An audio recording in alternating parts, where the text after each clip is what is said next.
Three Billboards Outside Ebbing, Missouri was one of my favorite movies from 2017. I was glad to see it receive recognition at the Oscars, as it felt to me like the type of film that often goes overlooked. Frances McDormand fully deserved her second win.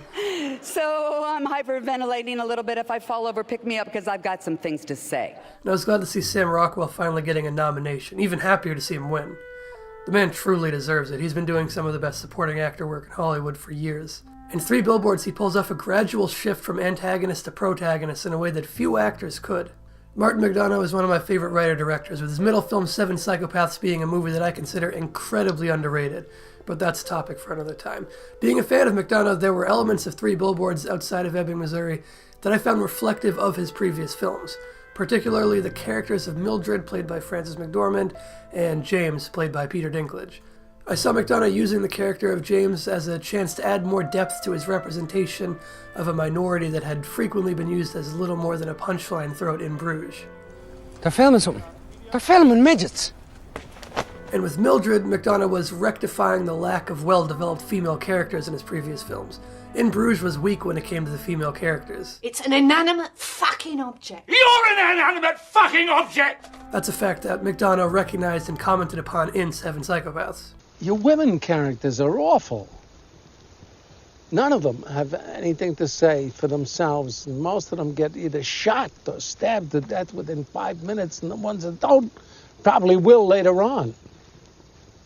Well, it's a hard world for women, you know? And I guess that's what I'm trying to say. Yeah, it's a hard world for women, but most of the ones I know can string a sentence together.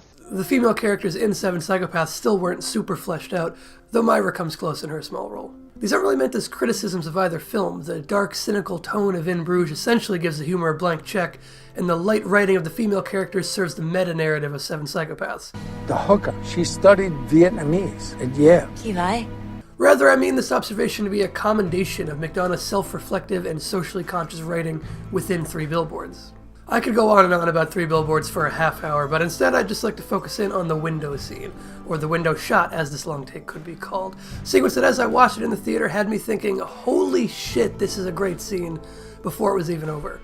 One of my favorite scenes of the year, to be sure. The scene comes closely after the suicide of Chief Willoughby and tracks Dixon's misguided anger towards Red Welby, a source to take his grief out on. Though there isn't much dialogue in the scene, it's in many ways an action sequence, Rockwell's performance is excellent.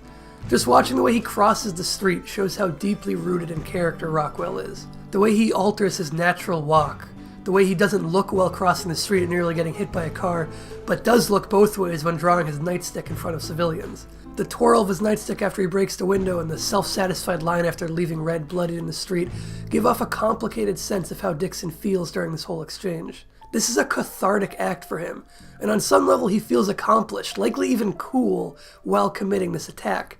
And Rockwell portrays all of that without ever losing the sense that this is a senseless act committed amidst grief. The camera work during the scene directly relates to and magnifies this emotional component. If Dixon had taken a moment to stop and think it over, he probably wouldn't have gone through with this attack. But that's exactly the point. He doesn't stop to take a breath and mull it over, so the camera doesn't either. Through the act of not cutting, the camera mirrors Dixon's misguided assault of linear thought. Cutting implies breakage, a new angle, a new perspective. And that's exactly what Dixon doesn't have. He doesn't give himself a chance to look at things from a different point of view, so the audience doesn't get one either. We also, given the nature of long shots, experience this action in real time. Time, if when stretched out, might have allowed Dixon to calm down and break free from his heat-of-the-moment thinking.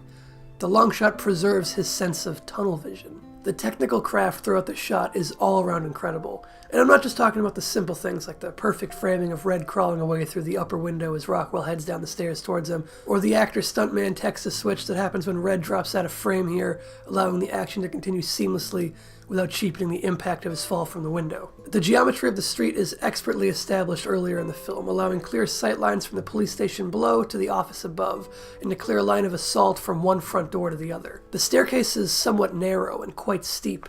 The staircase's design, combined with the low angle that the camera takes on, allows for a more striking image as we follow Dixon up the stairs at gun level. There's another excellent bit of acting from Rockwell here.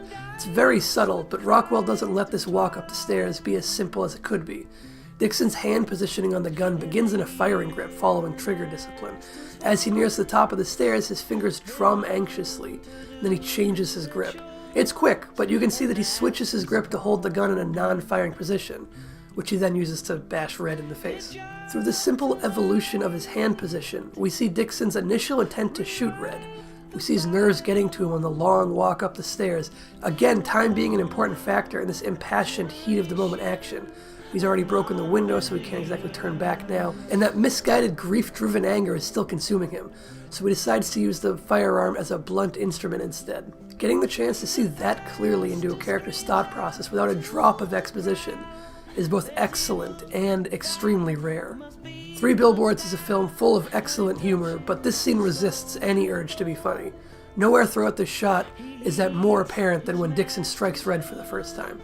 The lack of a cut makes the fact that Red stays standing, demanding another hit, and the blood that graces his face all the more impactful. There is certainly a way that this scene could have been played for laughs, but the resistance to go in that direction makes this scene that much more powerful, especially given the contrast of other humorous scenes in the movie and the direct juxtaposition of the excellent folk song His Master's Voice playing throughout the scene. On top of the contrast and juxtaposition, the scene also utilizes brilliant misdirection to make it as impactful as possible. The beginning of the scene features voiceover from Rockwell eulogizing the death of Chief Willoughby. The only thing to honor that man's memory right now is to go to work. Is to be a good cop. Dixon's claim that now is the time to be a good cop is excellent misdirection, because it leads you to think maybe this is where Dixon cleans his act up. Maybe this is where he rededicates himself toward being a good cop. This proclamation could even have you thinking that Dixon might be interested in making amends with Red during this POV of him through the windows, a prospect that is soon shattered. If all of that wasn't enough, this shot is also brilliantly palindromic.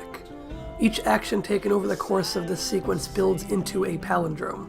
The exact midpoint of this shot comes when Dixon throws Red out the window. If you move in both directions away from the center, you have Dixon hitting someone in the face, traversing the staircase, crossing in front of a car, stopped in the middle of the street, and passing through the police station door.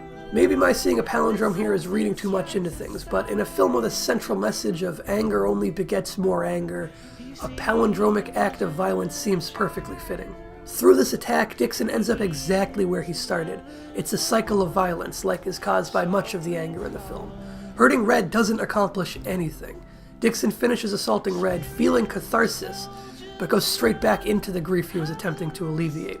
You can find a bunch of top 10 lists counting down the most impressive long takes throughout the history of cinema, and though it might not be the longest, I think this shot does deserve to be among them. Thanks for watching my breakdown of the window scene from Three Billboards. If you enjoyed this, you can check out some of my other video essays on the end screen in a moment. A link to a breakdown I did of the ending shootout from The Way of the Gun, a film I consider extremely underrated, and to my analysis of the single unmotivated camera movement in Frances Ha.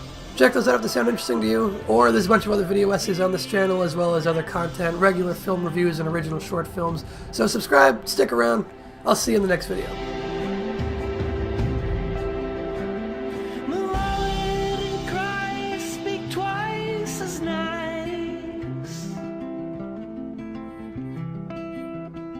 But the one that I like best, he sings.